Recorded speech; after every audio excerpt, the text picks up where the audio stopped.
Halo Sobat Dunia Seribu Besar, semoga Sobat selalu diberi kesehatan, panjang umur, dan rizki yang melimpah, amin. Sebelum masuk ke alur ceritanya, jangan lupa dukung channel ini ya dengan klik subscribe, like, komen, dan share, terima kasih. Mari kita lanjutkan perjalanan. Ji Hao. Yuyu berbaring di kasur tebal yang terbuat dari jerami, menopang kepalanya dengan tangan kirinya, tampak seperti Buddha yang berbaring. Seluruh tubuhnya tertutup kabut samar saat dia tertidur lelap. Dilihat dari penampilannya yang puas dan senang, mungkin bahkan kehancuran seluruh dunia tidak akan bisa membangunkannya. Melirik Yuyu, Ji Hao berkata dengan suara rendah, "Men dan Shaoxi, kamu lindungi Taixi dan altar." Ji Hao kemudian memutar telapak tangannya dan melemparkan 3 jimat giok, yang dibuat sendiri sesuai dengan metode yang dia pelajari dari studi formasi sihir Yuyu, menggunakan api rohnya yang terkandung dalam dan emasnya. Dengan ketiga jimat ini, dia membentuk formasi sihir sederhana, yang disebut surga, bumi, orang, formasi penyegelan iblis 3 terner. Swoosh! 3 aliran asap putih kabur langsung naik ke udara, sedikit berputar, diikuti dengan segera menghilang. Bersamaan dengan itu, siluet Men, Shaoxi dan Taixi kabur untuk sesaat, segera berubah menjadi jelas lagi. Namun, jika seseorang melihat lebih dekat, orang akan menemukan bahwa itu lokasi mereka sekarang sekitar 10 zang jauhnya dari tempat mereka berada sebelum Ji Hao menciptakan formasi sihir. Ji Hao tersenyum dan mengangguk, melambaikan tangannya ke arah Men, saat aliran api besar keluar dari tubuhnya, dengan cepat mengembun menjadi sepasang sayap yang berapi-api. Ji Hao melesat keluar begitu cepat sehingga orang bahkan tidak bisa melihat siluetnya dengan jelas. Altar itu hanya berjarak 3 hingga 5 mil dari tepi sungai, dan dengan 2 pasang surut, Ji Hao meringkuk ke sisi Yumu. Pada saat itu, Ji Mo menatap tangannya sendiri, yang sekarang menjadi kerangka pucat, dengan matanya lebar keluar. Tiba-tiba, dia menggeram hebat dalam keterkejutan dan kemarahan. Dia melirik Yumu dengan jahat. Bagaimana mungkin Fatso yang tampaknya sederhana dan jujur ini, yang bahkan sedikit ramah, melakukan hal yang begitu kejam? Selain itu, tubuh Ji Mo dibudidayakan dengan parah selama bertahun-tahun, bagaimana mungkin dia tidak bisa menahan racun yang dilemparkan oleh gemuk ini dengan begitu cepat dan mudah? Yumu tidak melakukan apa-apa selain sedikit menjentikkan ujung tombaknya yang berjarak sekitar 2 meter dari tangannya. Lebih buruk lagi, dia tidak merasakan apa-apa sebelum tangannya terkorosi ke dalam ini. Sungguh racun gila menggunakan keterampilan. Apakah Fatso ini murid dari monster tua istana magi? Bunuh mereka! Ji Mo berteriak. Tanpa terlalu ragu-ragu, dia memilih metode yang paling sederhana dan paling kejam untuk menyelesaikan konflik ini. Dia adalah Kapten Korps Berani Mati, yang berarti dia adalah yang istimewa di antara semua komandan tentara manusia, dan tingkat kematian Korps Berani Mati selalu menjadi yang tertinggi. Oleh karena itu, bahkan jika mereka terkadang bertindak sedikit tidak masuk akal atau terlalu kejam, atasan akan mengerti dan tidak akan menghukum mereka untuk itu. Padahal pasukan khusus juga istimewa dan penting. Namun demikian, Ji Mo menyeringai menyeramkan pada Ji Hao. Dia sama sekali tidak menganggap serius pasukan khusus, karena di daerah Gunung Chiban ini, Korps Berani Mati adalah tentara tetap. Dengan kata lain, jika daerah Gunung Chiban ini memiliki penjahat lokal, itu akan menjadi Korps Berani Mati. 10 prajurit masing-masing berteriak panjang, setelah itu kadal emas mereka tiba-tiba bergegas keluar sekitar puluhan zang. Tombak panjang yang dipegang di tangan mereka membawa beberapa aliran cahaya. Keemasan, merah dan terik, berdesir ke arah bagian tubuh vital Yumu dan Ji Hao. "Yumu, jangan meracuni mereka," Ji Hao berkata dengan suara rendah. Ji Mo dan prajuritnya semuanya mengenakan seragam tentara manusia, dan meskipun mereka tidak ramah dan bahkan galak, mereka memang prajurit manusia. Oleh karena itu, Ji Hao tidak akan menggunakan metode itu, yang akan dia gunakan pada non-manusia, pada mereka. Selain itu, nyala api yang menyembur keluar dari tombak panjang mereka berwarna emas dan merah, yang jelas adalah api gagak emas, yang hanya dimiliki oleh klan gagak emas. Ji Hao tidak akan meluncurkan serangan mematikan ke klan gagak emas manapun tanpa alasan ketika mereka pertama kali bertemu. Oke, orang-orang ini konyol. Yumu mengeluh dengan suara teredam, lalu melambaikan tangannya ke arah sungai. Seiring dengan gerakannya, panci besi, yang mengambang di sungai, naik ke udara dan dengan cepat terbang ke tangannya. Yumu membawa panci di punggungnya dan dengan cepat berbalik, menggunakan panci untuk melindungi dirinya dari tombak yang panjang dan tajam itu. Diikuti oleh serangkaian dentang yang menusuk telinga, tombak itu menghantam panci dan lemak Yumu beriak seperti air karena keterkejutan, bahkan mengeluarkan suara tepuk tangan yang keras. Yumu sedikit menurunkan tubuhnya dan menyipitkan matanya. Panci telah menghentikan tombak itu, namun gelombang besar yang mengejutkan masih menghantam tubuhnya melalui panci. Aliran tipis darah perlahan menyembur keluar dari mulut Yumu.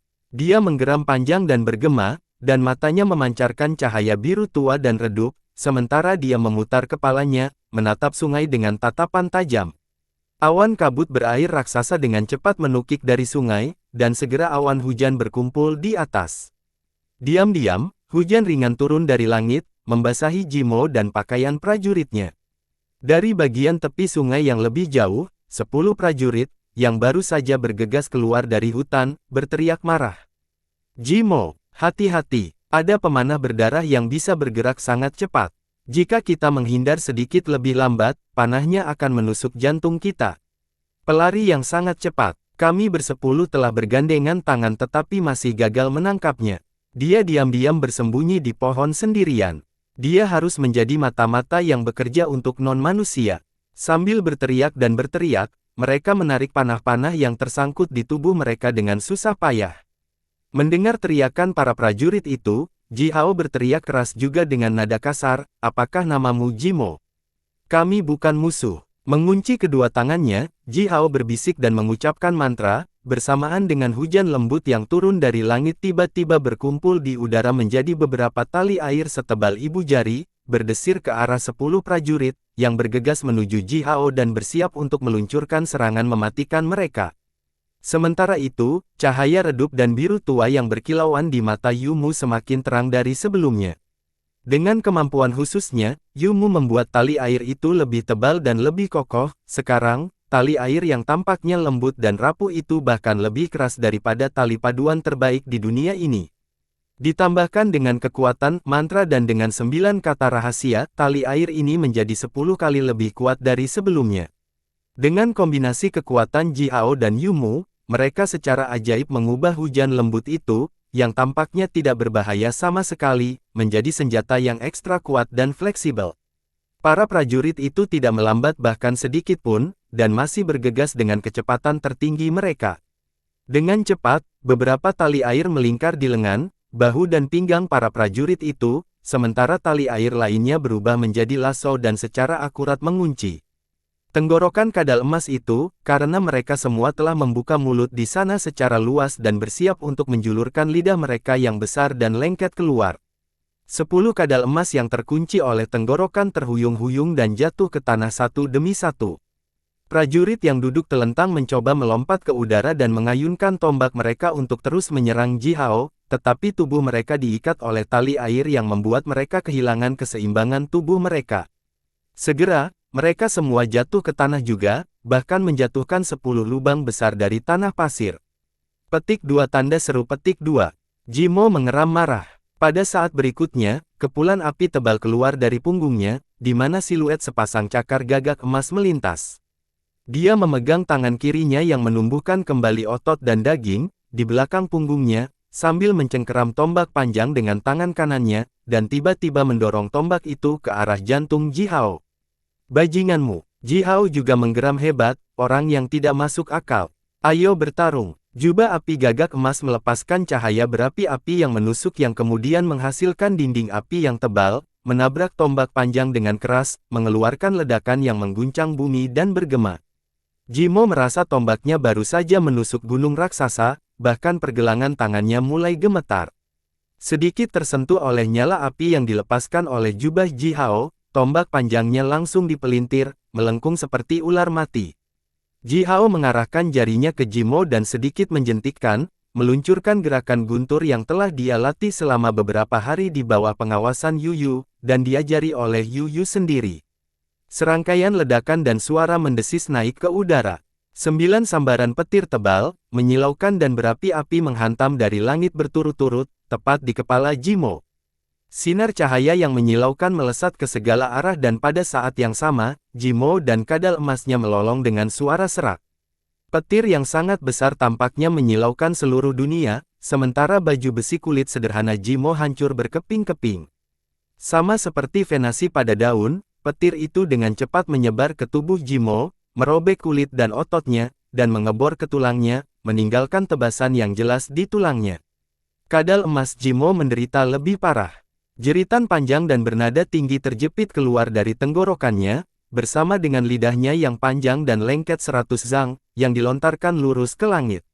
Petir merobek kulit kadal emas tingkat magus senior ini dan masuk ke tubuhnya, hampir menghancurkan bola darah roh seukuran kepalan tangan yang terkandung di perut bagian bawah kadal itu. Seiring dengan suara mendesis melengking, kadal emas ini, yang baru saja akan memadatkan kekuatan jiwanya menjadi binatang dan menumbuhkan kesadaran dan kecerdasan untuk berevolusi menjadi makhluk roh dari hewan biasa, jatuh ke tanah dalam bentuk ceroboh, hanya mengeluarkan asap hitam dari lubang hidungnya. Guntur dan kilat selalu dipandang sebagai hukuman yang diluncurkan oleh langit yang secara alami dapat menahan semua jenis kejahatan dan kegelapan, dan terutama merusak binatang buas ini. Kadal emas ini sekarang menatap Ji Hao, sepertinya menangis tetapi tidak bisa meneteskan air mata. Ia telah mengolah dirinya sendiri selama lebih dari 1000 tahun untuk menjadi makhluk roh, namun, guntur Ji Hao baru saja menghancurkan semua yang pernah dicapainya. Sialan, Jimo dengan terhuyung-huyung berjuang dari lubang besar yang disebabkan oleh sambaran guntur sambil mengutuk. Saat darah rohnya mulai mendidih, semua lukanya mulai sembuh dan tumbuh kembali, bersama dengan retakan di tulangnya. Setelah rentang waktu hanya 1 napas, setiap lukanya hilang. Kecuali untuk rasa kekuatan, yang sedikit melemah yang dilepaskan dari tubuhnya, orang tidak mungkin menemukan sedikit memar di tubuhnya. Tombak panjang yang meleleh dan bengkok telah terbuang sepenuhnya, oleh karena itu, Jimo mencabut pedang panjang yang diikat di pinggangnya dengan sangat marah. Namun demikian, pedang panjang itu ditempa dari logam juga, yang berarti, itu telah menyerap sejumlah besar kekuatan guntur barusan. Akibatnya, Jimo merasakan penurunan berat pedang sekali setelah dia menariknya keluar. Pada saat berikutnya, dia melihat pedang panjang ini, yang dibuat dengan baja bermutu tinggi dan memiliki puluhan simbol mantra sihir yang melekat padanya, terbakar merah panas oleh kekuatan guntur. Setengah dari tubuh pedang segera berubah menjadi air baja, menetes ke tanah setetes demi setetes. Jimo memelototi Ji Hao, dan menarik napas dalam-dalam dalam kemarahan dan rasa malu. Dia tahu bahwa Ji Hao adalah klan-klan gagak api, yang seharusnya tidak tahu apa-apa selain menyerang orang dengan kekuatan api. Kapan orang-orang klan gagak api belajar meluncurkan serangan petir? Bukankah kekuatan guntur adalah kemampuan khusus, yang dimiliki oleh dan hanya oleh klan cahaya guntur dan beberapa klan lainnya yang memiliki garis keturunan dewa petir? Para prajurit yang berdiri di belakang Jimo juga dirobohkan. Awan hujan Yumu telah menyelimuti seluruh area dan hujan lembut berfungsi sebagai konduktor yang sempurna ketika petir besar menghantam dari langit, berubah menjadi baut listrik yang lebih kecil dan melesat kemana-mana. Puluhan prajurit semuanya terluka parah oleh baut listrik itu, sedemikian rupa sehingga bahkan rambut mereka telah diluruskan. Untungnya, baut listrik yang memengaruhi mereka tidak begitu kuat, dan di antara para prajurit ini, bahkan yang terlemah adalah seorang penyihir senior yang memiliki 1 magus acu poin terbangun. Mereka dengan gemetar berdiri kembali dari tanah, dan semua mendapatkan kekuatan mereka kembali dalam rentang beberapa napas. Saya Ji Hao, berasal dari tentara khusus, anggota pasukan manusia utama, kata Ji Hao sambil berderit sendi jarinya sendiri dengan keras. Siluet gagak emas telah berkilau samar di jubahnya, sejelas makhluk hidup. Melihat Jimo dengan sepasang mata dingin, Ji Hao bertanya, "Mengapa kamu menyerang rekan setimku?" Jimo terengah-engah, menggertakkan giginya, dan menanggapi kata demi kata, "Kami memeriksa daerah pegunungan ini di bawah perintah. Salah satu rekan satu timmu dicurigai sebagai mata-mata non-manusia, dan kami memenuhi syarat untuk menghadapi situasi seperti itu." Ji Hao tertawa terbahak-bahak ke arah langit, lalu tiba-tiba melemparkan tendangan berat tepat ke wajah Jimo. Jimo bergerak cepat juga. Dia menjatuhkan pedang panjang yang rusak dan meninju kaki Ji Hao dengan kedua tangan. Ledakan gemuruh dihasilkan, dan pada saat yang sama, Ji Hao merasakan aliran kekuatan yang sangat besar di kakinya. Dengan lincing naik ke udara, Ji Hao kemudian terbang mundur sekitar 100 zang, sementara tubuh Ji Mo sedikit bergetar. Kakinya menghentakkan ke tanah, menjatuhkan lubang raksasa dari tanah, saat dia dengan terhuyung-huyung melangkah mundur hampir 100 zang juga. Tak satu pun dari mereka menggunakan sihir apapun dan meluncurkan gerakan mereka dengan kekuatan fisik murni, dan pemenangnya tidak ditentukan sama sekali. Bagaimana mungkin? Berapa umurmu, kecil? Ji Mo berteriak dengan marah sambil mengencangkan seluruh tubuhnya. Di dada, punggung dan anggota tubuhnya, lebih dari 1000 titik cahaya yang menyilaukan tiba-tiba muncul. Setelah itu, cahaya berapi-api yang terang menyembur dari bintik-bintik cahaya itu. Dia malu menjadi marah, menatap Ji Hao saat dia menggeram, aku telah membantai jalan keluar dari medan perang selama hampir 100 tahun. Begitulah cara aku mencapai kekuatanku. Tapi kamu hanya seorang anak kecil. Berapa banyak titik akupuntur magus yang kamu miliki?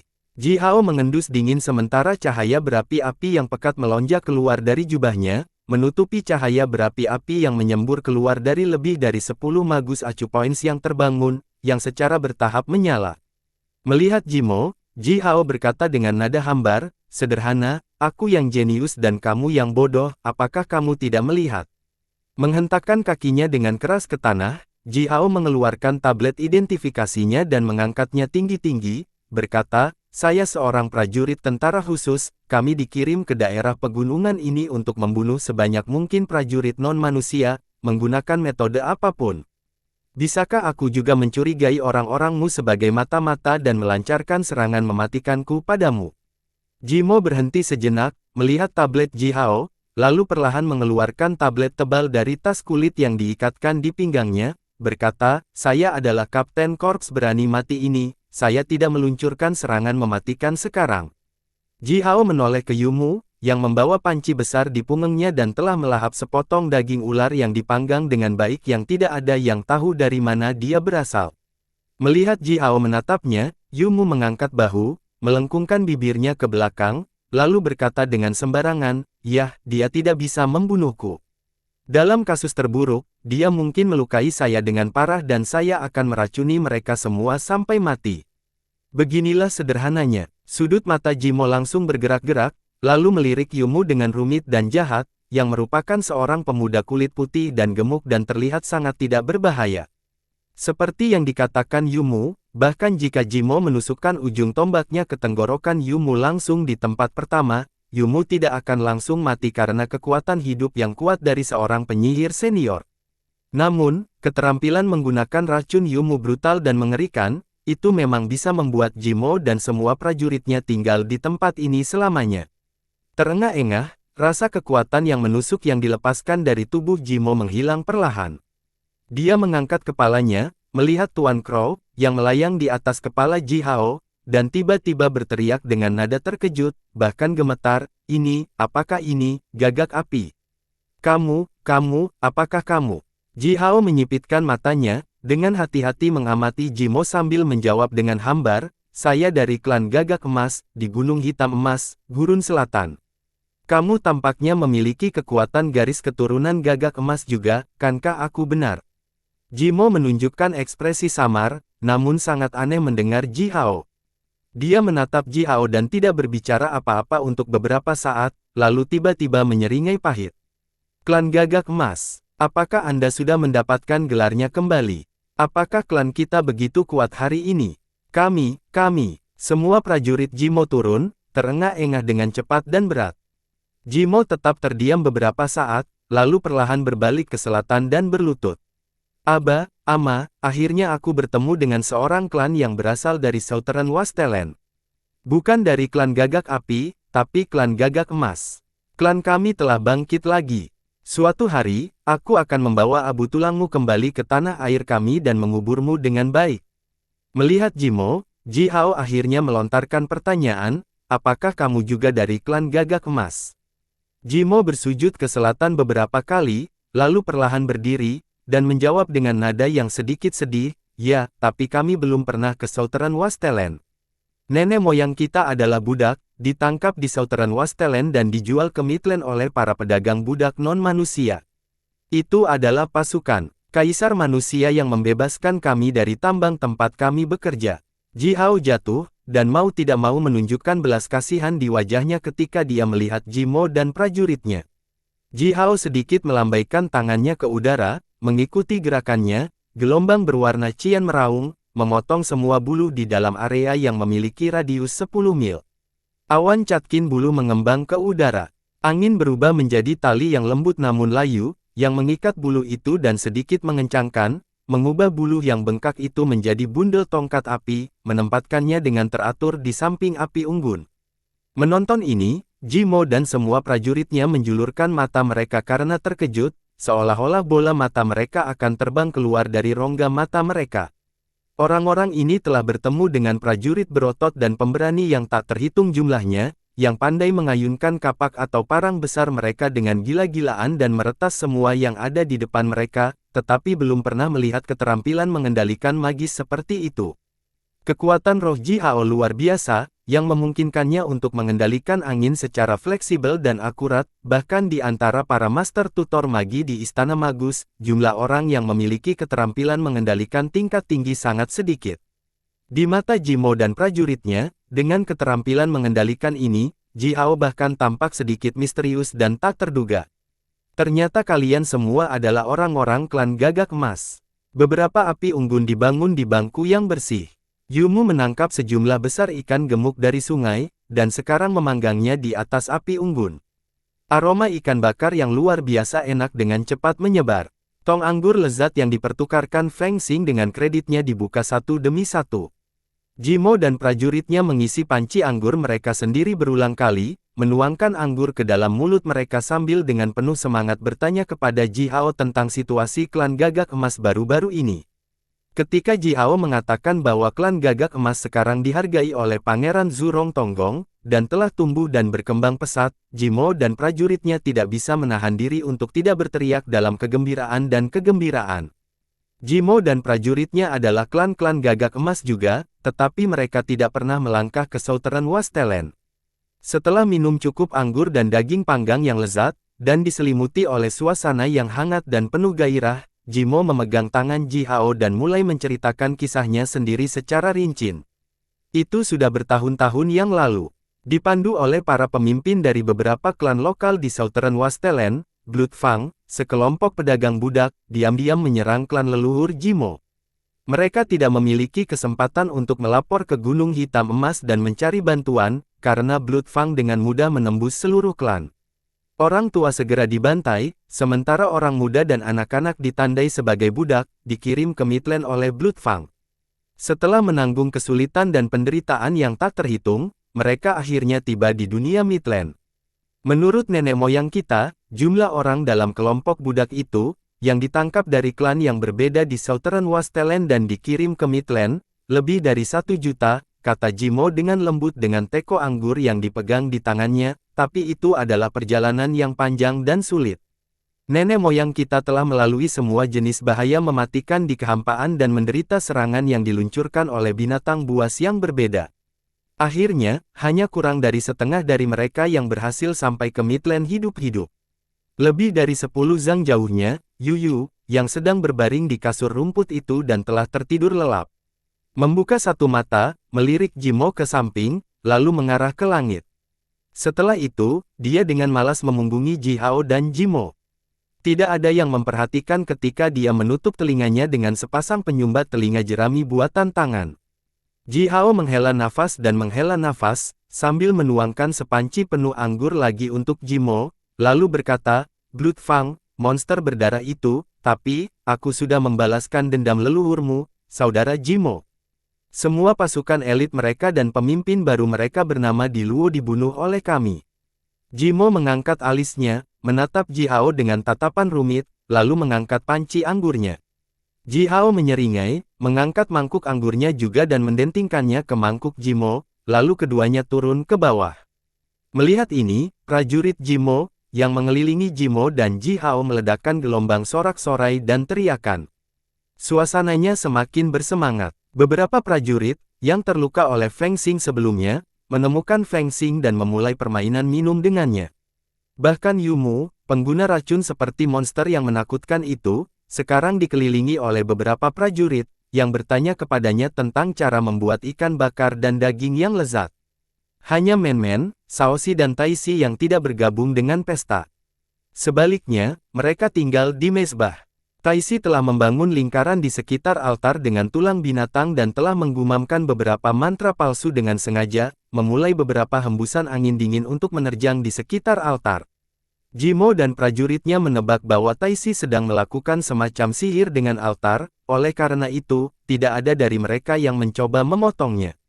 Area yang memiliki radius lebih dari 10 zang di sekitar altar, Taixi, Shaoxi dan Men-Men, benar-benar ersih.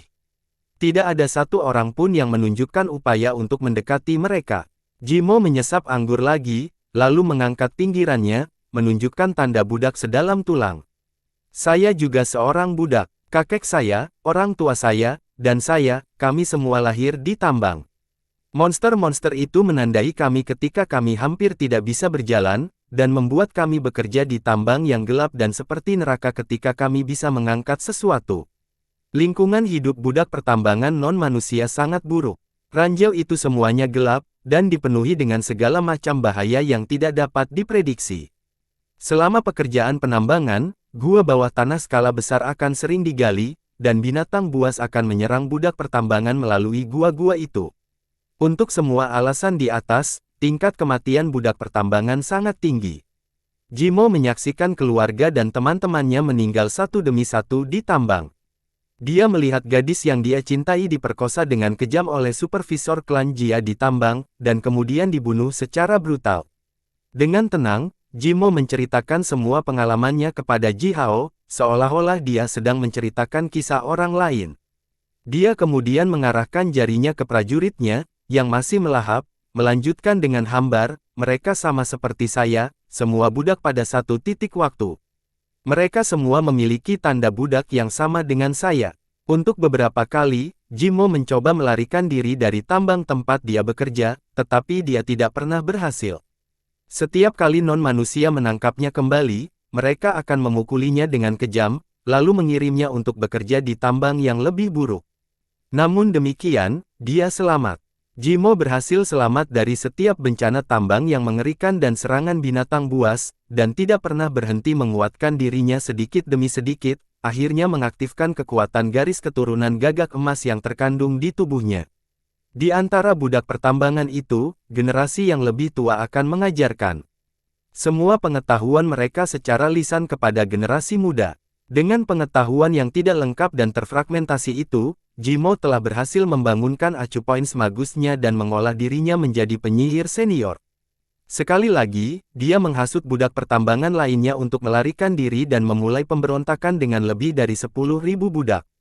Mereka membunuh sejumlah besar pengawas non-manusia, termasuk orang yang telah memperkosa dan membunuh gadis kesayangannya. Dia mengakhiri hidup orang itu sendiri. Pada saat itu, pasukan badai di bawah komandan Si Wenming, yang menargetkan terutama ranjau di bawah kendali non-manusia, meluncurkan serangan mendadak ke ranjau tempat Jimo bekerja. Jimo dan rekan-rekannya berkolaborasi dari dalam dengan pasukan dari luar, dan pikiran skala besar itu dihancurkan secara menyeluruh. Orang-orang non-manusia dibunuh dan budak semua dibebaskan. Setelah itu, Jimo dan beberapa saudara laki-lakinya bergabung dengan tentara tetap yang ditetapkan di daerah Gunung Chiban ini, membentuk korps berani mati, memburu non-manusia. Saya ingin kembali ke Southern Wasteland. Saya ingin membawa abu tulang orang tua saya kembali ke sana dan menguburnya dengan baik di Gunung Hitam Emas. Ini adalah satu-satunya keinginan generasi rakyat kita sebagai budak pertambangan. Kami bermimpi tentang hari ketika kami bisa kembali ke tanah air kami dan menggabungkan jiwa kami sendiri dengan jiwa leluhur kami. Menyelesaikan teko anggur, Jimo kemudian berkata, tapi, kita belum bisa kembali, kami terlalu malu untuk kembali. Menunjuk ke tanda budak di dahinya, Jimo melanjutkan, sebelum kita membunuh cukup banyak non-manusia, sebelum kemuliaan kita dapat menghapus rasa malu kita, kita tidak bisa kembali. Oleh karena itu, kami tinggal di Gunung Chiban ini, untuk menghancurkan sebanyak mungkin non-manusia. Menghela napas panjang yang mengandung aroma anggur yang pekat, Jimo berkata dengan suara rendah, sungguh menakjubkan kami bertemu denganmu di sini di Gunung Ciban ini, rekan senegaraku, saudaraku, kami memiliki darah yang sama. Setelah makan dan kenyang, Jimo bertukar jimat sihir dengan cara yang ramah, yang dapat digunakan sebagai alat komunikasi jarak jauh, dengan Ji Hao, dan mengundang Ji Hao untuk mengunjungi benteng mereka di daerah Gunung Ciban ini. Ji Hao mencengkeram tangan Jimo, tampak sedikit sedih karena Jimo dan orang-orangnya pergi. Mereka saling menatap langsung di mata, penampilan Jimo masih agak dingin, dan Ji Hao bahkan memiliki mata berkabut ketika dia mengucapkan selamat tinggal kepada Jimo. Sangat menyenangkan bahwa di dunia Midland yang luas dan berbahaya ini, dia masih bisa bertemu seseorang yang memiliki asal yang sama dengannya. Pertunjukan yang sempurna. Ji Hao memberi dirinya nilai penuh untuk penampilannya. Pada dasarnya, dia baru saja menggambarkan dirinya sebagai anak miskin dari pedesaan, yang meninggalkan rumah lebih awal, dan telah kesepian selama bertahun-tahun, mengungkapkan segala macam emosi yang seharusnya dimiliki orang ketika mereka bertemu seseorang yang memiliki darah yang sama dengan mereka di tempat yang aneh. Jimo memegang tangan Ji Hao, dan dengan jujur menatapnya. Sepasang mata Ji Hao yang sedikit berkabut membuat Jimo tidak bisa menahan diri untuk tidak sedikit menundukkan kepalanya dan menunjukkan senyum tipis di sudut mulutnya. Diikuti dengan peluit panjang dan melengking, Jimo dan prajurit lainnya melompat ke punggung kadal emas dan bersiap untuk pergi. Pada saat ini, sekelompok orang lain menunggangi berang-berang gigi emas, tiba-tiba muncul di salah satu dari dua sungai yang menyeberang, bergerak cepat. Berang-berang gigi emas tampak seperti berang-berang biasa tetapi dengan bentuk yang sangat besar. Berang-berang gigi emas dewasa biasanya panjangnya lebih dari 5 zang, dan ekornya memiliki panjang lebih dari 3 zang. Bagian tubuh yang paling istimewa dari berang-berang gigi emas ini adalah sepasang gigi gerindra emas dan bersinar.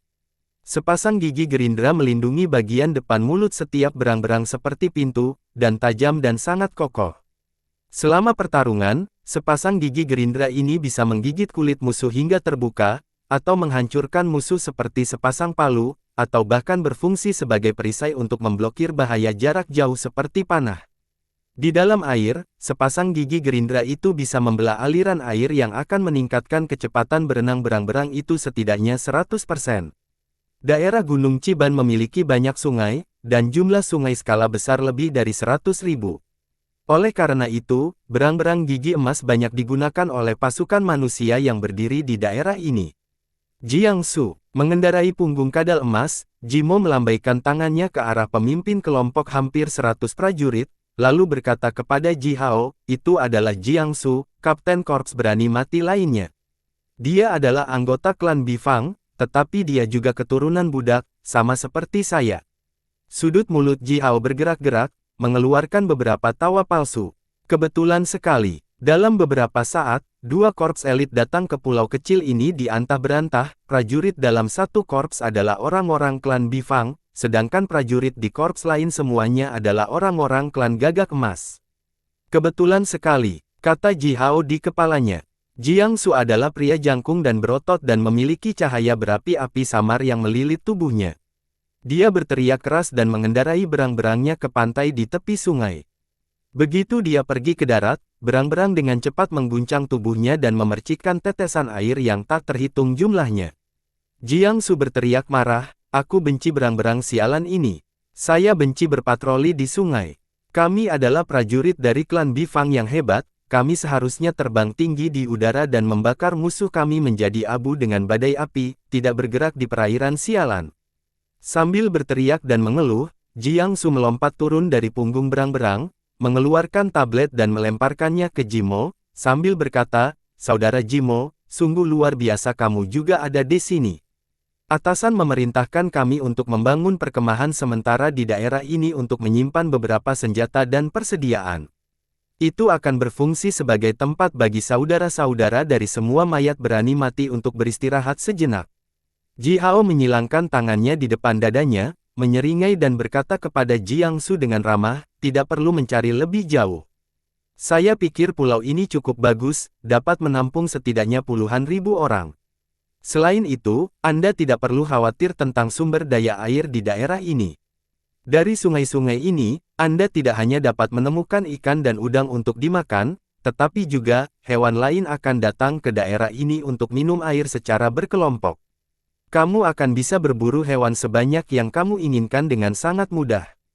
Menginjak kakinya ke tanah, Ji Hao kemudian menyeringai jujur pada Jiangsu dan melanjutkan, saya pikir ini akan menjadi perkemahan sementara Anda yang sempurna. Jiangsu berhenti sejenak, begitu juga dengan Jimo, yang memegang tablet yang dilemparkan oleh Jiangsu. Beberapa saat kemudian, Jiangsu menjawab dengan suara dingin, memang, saya sudah memilih pulau ini untuk membangun perkemahan kami. Jimo, jangan pergi, tetap dan bantu kami membangun menara pengawas. Dan kamu, apapun yang kamu lakukan di sini, kamu semua sekarang berada di bawah komandoku, kata Jiangsu, sambil menunjuk jarinya ke Ji Hao. Dentang, Jiangsu mencabut pedang panjang yang diikatkan di pinggangnya dengan tatapan mengancam, dan sedikit mengayunkannya ke arah Ji Hao. Cahaya dingin menyembur keluar dari ujung pedang dan tanda mantra, yang terbentuk dari lebih dari 300 simbol mantra, menyala di ujung pedang. Dibandingkan dengan tombak panjang Jimo, pedang Jiangsu memiliki tingkat yang jauh lebih tinggi. Melirik pedang Jiangsu, Ji Hao tersenyum aneh, lalu dengan gesit melompat ke udara, memunculkan potongan-potongan bayangan, lalu meluncurkan tendangan berat tepat di wajah Jiangsu. Bang! Jiangsu tidak melihat ini akan datang, dan tidak bisa bereaksi tepat waktu sama sekali, hanya melolong panjang. Tulang hidungnya seluruhnya dihancurkan ke wajahnya oleh Ji Hao. Yuyu secara khusus mengolah Ji Hao selama beberapa hari bahwa, belum lagi sihir lain yang telah dia pelajari, dihujani di bawah cahaya ungu keemasan yang dilepaskan oleh Yuyu dengan sengaja. Kekuatan fisik Ji Hao sekarang meningkat lebih dari 100%, yang membuat Ji Hao sekuat penyihir senior tingkat puncak. Aliran kekuatan yang sangat besar meledak di wajah Jiangsu, yang hampir menghancurkan seluruh wajah Jiangsu. Darah memercik kemana-mana, dan pecahan daging jatuh ke tanah di mana-mana. Gelombang ratapan dan lolongan naik dari tenggorokan Jiangsu yang patah saat dia dikirim terbang mundur, merobohkan puluhan prajuritnya yang berdiri di belakangnya. Seiring dengan lolongannya, darah roh Jiangsu melonjak di dalam tubuhnya dan dengan cepat menyembuhkan wajahnya yang hampir hancur. Setelah itu, Jiangsu berteriak kepada Jimo, Jimo, bunuh anak itu untukku. Penampilan Jimo sedikit berubah. Dia kemudian mengerutkan alisnya dan berkata dengan nada kasar, Jiangsu, Ji Hao adalah saudara kita, melayani tentara khusus. Kita adalah keluarga, jangan salah paham satu sama lain, jangan saja. Ji Hao, jangan menyerang, jangan menyerang. Dengan tergesa-gesa, Jimo meraih bahu Ji Hao dengan kedua tangannya sambil berteriak, kita semua keluarga, jangan serang. Jangan menyerang. Melihat ini, Feng Xing langsung mengencangkan tubuhnya, memunculkan beberapa bayangan, dan bersiap untuk melesat pergi. Ini adalah kebiasaan lamanya bahwa, begitu perkelahian dimulai, dia harus lari, setidaknya lebih dari 10 mil jauhnya. Hanya dengan cara ini dia bisa menenangkan pikirannya dan berkonsentrasi dalam menghadapi musuh dengan busur dan anak panahnya satu demi satu. Namun, begitu dia bergerak, beberapa prajurit Jimo menghentikannya dan berkata, kita semua keluarga, jangan menyerang. Jangan menyerang. Sebelum Feng Xing mengambil langkah lain, beberapa prajurit berotot mengelilinginya, meraih anggota tubuhnya dengan lengan tebal seperti ular.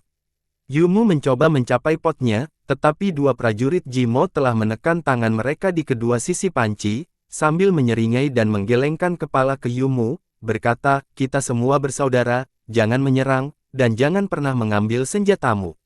Jiangsu tiba-tiba naik ke udara dan melesat ke arah Ji Hao, menjulurkan tangannya, mencoba mengunci tenggorokan Ji Hao.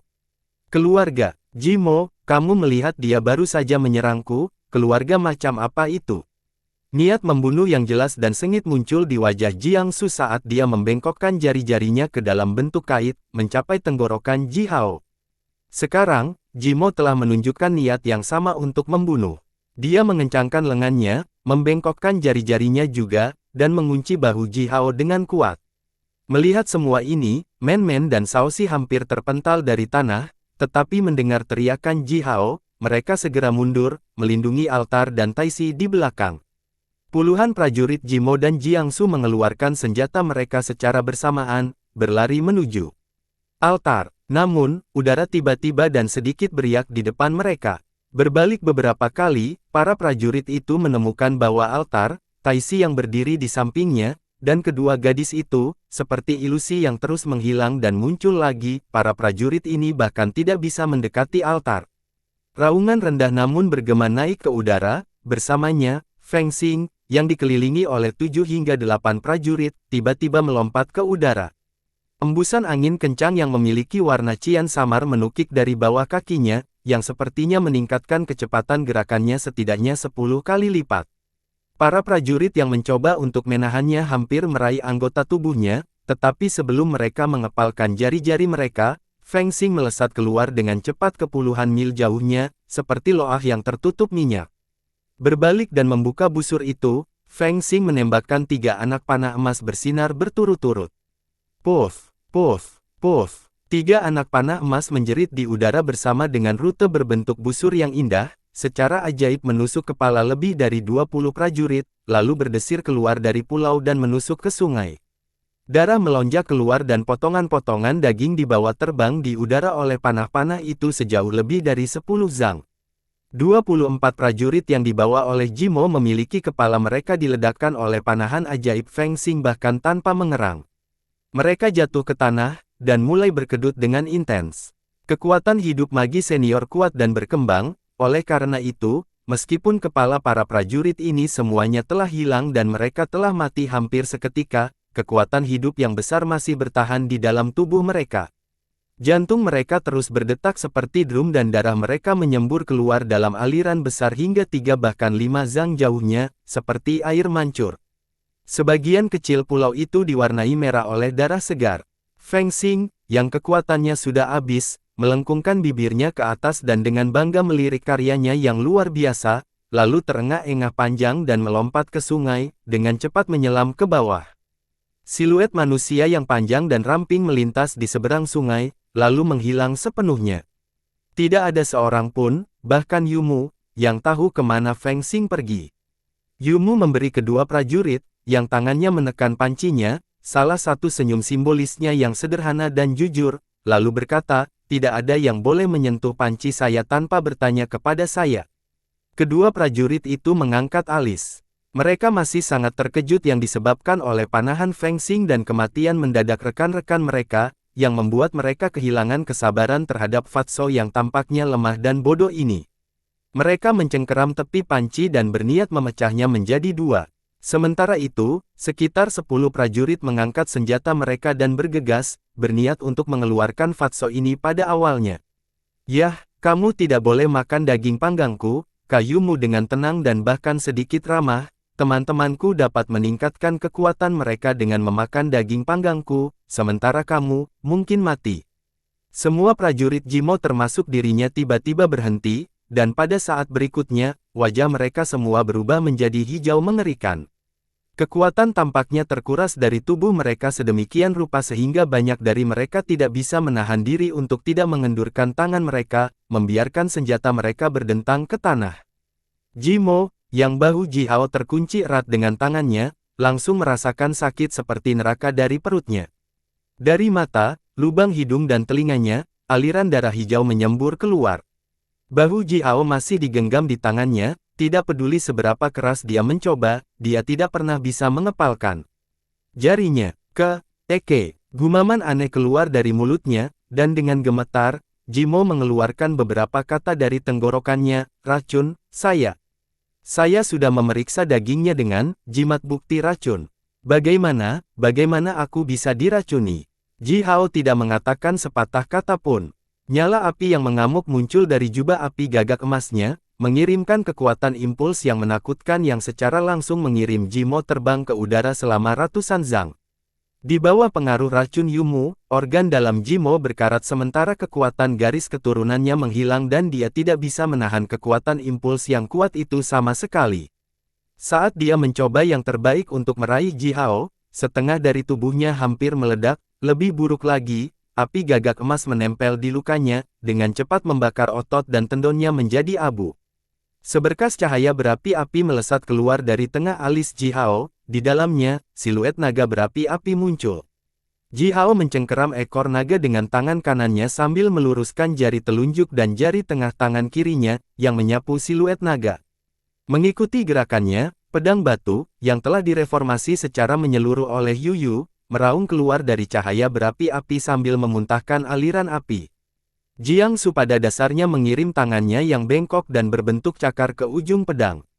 Melihat tangannya mencapai ujung pedang, Jiangxi berteriak dan mencoba mengambil tangannya kembali. Namun, sebelumnya ketika dia meluncurkan gerakan, dia telah menggunakan semua kekuatannya untuk membunuh Ji Hao. Lolongan panjang keluar dari tenggorokannya.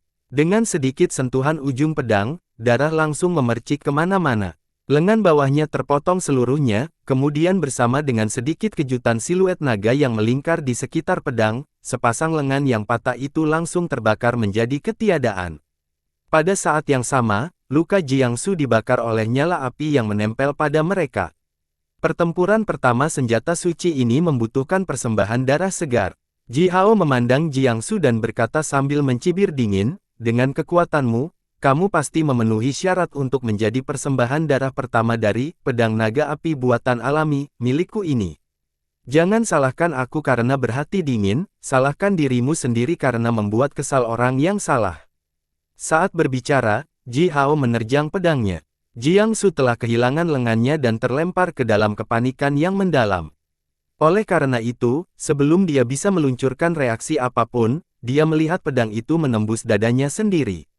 Api yang membakar jiwa melonjak di sekitar tubuh Jiangsu dalam beberapa saat, dan segera, aliran kecil cahaya berapi-api melesat keluar dari pori-porinya. Dalam rentang waktu hanya satu napas, Jiangsu terbakar menjadi aliran asap. Bunuh. Menyaksikan kematian kapten mereka, prajurit Jiangsu meraung sama sekali. Mereka mengeluarkan senjata mereka dan dengan gila-gilaan berlari ke arah Ji Hao dan rekan satu timnya. Berang-berang gigi emas itu memantul tinggi ke udara, seolah-olah mereka benar-benar bisa terbang, dan memunculkan serpihan bayangan dengan ekor mereka yang panjang dan berotot, mencambuk ke arah Ji Hao dan yang lainnya. Kau, melengking dan bergema-bergema di langit. Setelah itu, Mercrow tiba-tiba memperluas tubuhnya menjadi lebih dari 100 zang, terbang ke udara dengan seluruh tubuhnya terbungkus api keemasan. Aliran api keemasan menghembuskan napas dari paruh Mercrow, sementara dia menatap berang-berang itu dengan sepasang mata yang bersinar terang.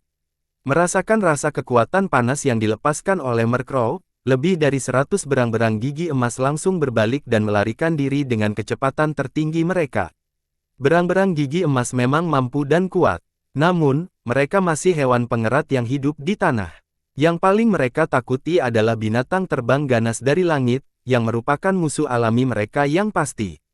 Begitu Mercrow memperluas tubuhnya dan naik ke udara, semua berang-berang gigi emas melarikan diri ke segala arah. Ini membuat formasi penyerang yang dibentuk oleh prajurit Jiangsu rusak, dan peringkat urutan prajurit langsung jatuh ke dalam kekacauan. Ji Hao mengendus dingin. 99 pola gagak emas di jubahnya berubah menjadi pedang terbang emas seukuran kepalan tangan dan keluar dari jubah. Pada saat itu, bahkan langit tampak dipenuhi dengan sinar pedang emas yang mempesona, yang melayang di udara dan melingkar satu sama lain, lalu tiba-tiba terjun ke bawah seperti gagak yang tak terhitung jumlahnya, menyerang tubuh prajurit Jiangsu. Itu adalah pedang terbang gagak emas, yang dibuat oleh Yu Yu sendiri, oleh karena itu, tidak sulit membayangkan betapa tajam dan kuatnya mereka. Sinar cahaya pedang melesat ke bawah tebal seperti hujan lebat, menembus tubuh para prajurit itu. Meskipun mereka semua adalah magi senior, tubuh mereka masih tertusuk oleh berkas cahaya tipis dan emas itu dengan sangat mudah. Darah melonjak ke udara dan bagian tubuh yang patah jatuh ke tanah. Siapa yang bisa membayangkan bahwa itu lebih dari 100 magi senior segera dikalahkan oleh formasi pedang yang melekat pada jubah Ji Hao. Bas! Layar cahaya redup berwarna merah darah tiba-tiba muncul dari tepi pulau, membentuk topi cahaya merah darah yang menyelimuti seluruh pulau. Bersambung.